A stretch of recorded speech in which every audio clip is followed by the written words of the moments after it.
Hi friends, ಎಲ್ಲರೂ ಹೇಗಿದ್ದೀರಾ? ಎಲ್ಲರೂ ಚೆನ್ನಾಗಿದ್ದೀರಾ ಅಂತ ಅನ್ಕೊಂಡಿದ್ದೀನಿ.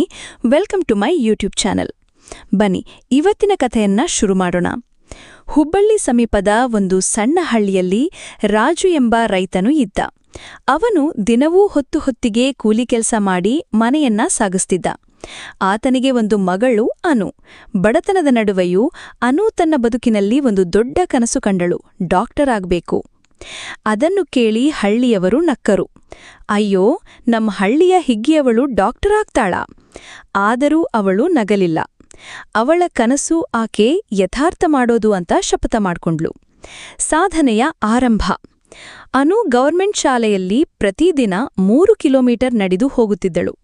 ಪುಸ್ತಕ ಇಲ್ಲ, ಬೆಳಕು ಇಲ್ಲದ ಮನೆ, ಆದರೆ ಇಚ್ಛಾಶಕ್ತಿ ಹೌದು. ರಾತ್ರಿ ದೋಳಚಿಯಿಂದ ಓದುತ್ತಿದ್ದಳು.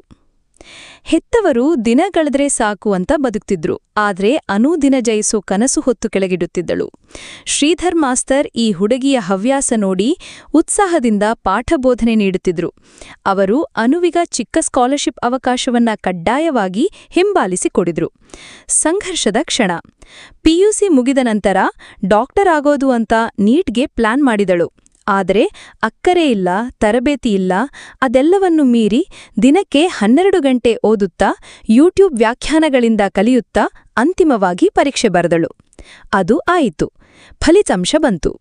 ಅನು ದೇಶದ ಟಾಪ್ 500 ರ್ಯಾಂಕ್. ಅವಳ ಹೆಸರು ನ್ಯೂಸ್ ಪೇಪರ್ನಲ್ಲಿ, ಟಿವಿ ವಾಹಿನಿಗಳಲ್ಲಿ ಹಳ್ಳಿ ಹುಡುಗಿ ಡಾಕ್ಟರ್ ಆಗಲು ಸಿದ್ಧ ಎಂದು. ಇಂದು ಅನು ಈಗ ಅಸ್ಸಾಂನಲ್ಲಿಯ ಏಮ್ಸ್ನಲ್ಲಿ ಅಧ್ಯಯನ ಮಾಡ್ತಿದೆ. ತನ್ನ ಹಳ್ಳಿಗೆ ಒಂದು ಫ್ರೀ ಕ್ಲಿನಿಕ್ ತೆಗೆಯೋ ಕನಸು ಇದೆ. ಅವಳು ಯಾವಾಗ್ಲೂ ಹೇಳೋದು, ಈ ಕಥೆ ಇಷ್ಟ ಆದ್ರೆ ಲೈಕ್, ಶೇರ್, ಕಾಮೆಂಟ್ ಮಾಡೋದನ್ನ ಮರಿಬೇಡಿ. ನಾಳೆ ಇನ್ನೊಂದು ಕಥೆಯಲ್ಲಿ ನಿಮ್ಮ ಮುಂದೆ ಬರುತ್ತೇನೆ. ಧನ್ಯವಾದಗಳು.